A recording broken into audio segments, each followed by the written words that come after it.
Hey everyone, I'm Jacob Castro and welcome to another video here on Jacob's Aquarium. So it's been a little over 48 hours since I set up my ADA 75P, and as with all tanks that use regular aqua soil like I have, it's recommended to do a couple water changes a week for the first 4 weeks of the tank's life because of the ammonia that secretes from this substrate. Some recommend doing small daily water changes, but I'm choosing to do a couple a week. If you're new to the hobby, I recommend trying Aqua Soil Light.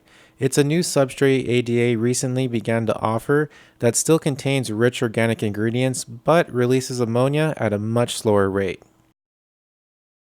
So today I'll be doing a little maintenance on the tank and a 25% water change. Algae has already began to grow on the glass, so let's get started by first scrubbing all 4 sides of the tank. To do this, I'm using an aquarium scrubber that's made specifically for acrylic aquariums. This scrubber is much softer than the one marketed for glass tanks and is ideal for preventing scratches. Some might say this is overkill, but the last thing I want to do is scratch this $400 aquarium. Now that the tank has been scrubbed, I can siphon out some water. It's always best to perform maintenance in this order, that way anything you scrubbed off the glass is now free floating in your aquarium and has a better chance of getting sucked out versus scrubbing after a water change and all that nasty algae you got off the glass now stuck in your aquarium to then bloom into something much more annoying. So since my tank is set up on the second floor of my home, I had to get creative with how I perform water changes.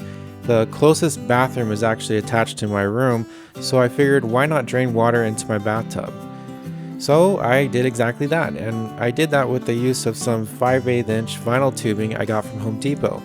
This diameter tubing will siphon water at a reasonable flow rate for the size of my aquarium. Now to fill the tank back up, I also had to get creative. Thinking back to the days when I was making RO water in my parents' apartment, I remembered an adapter I was using to hook up a garden hose to my bathroom sink. So I went back to Home Depot and bought a hose, sprayer, and faucet adapter. The adapter is kind of hard to find in the store, so here's how the packaging looks and the name of the company that makes it. I'm sure you can find this on Amazon or something too. It's super easy to set up. I just recommend using Teflon tape and rubber O-rings on both the adapter and the garden hose to prevent leaks or worse, spraying leaks.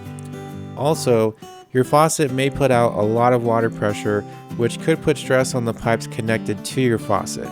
Most of the time these pipes are not made to handle this amount of pressure, so keep an eye out for leaks down there as well. After the tank was filled back up, the last thing to do was to clean the sponge and the filter.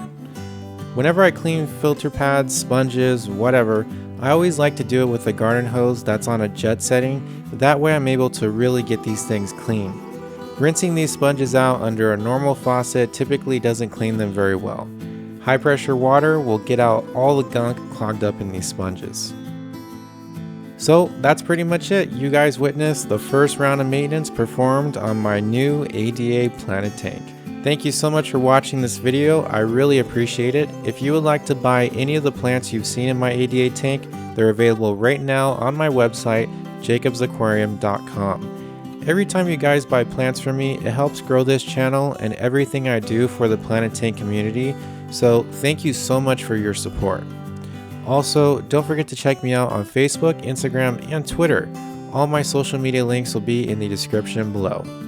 Thanks again for watching everyone, have fun with your tanks, and I'll see you next time.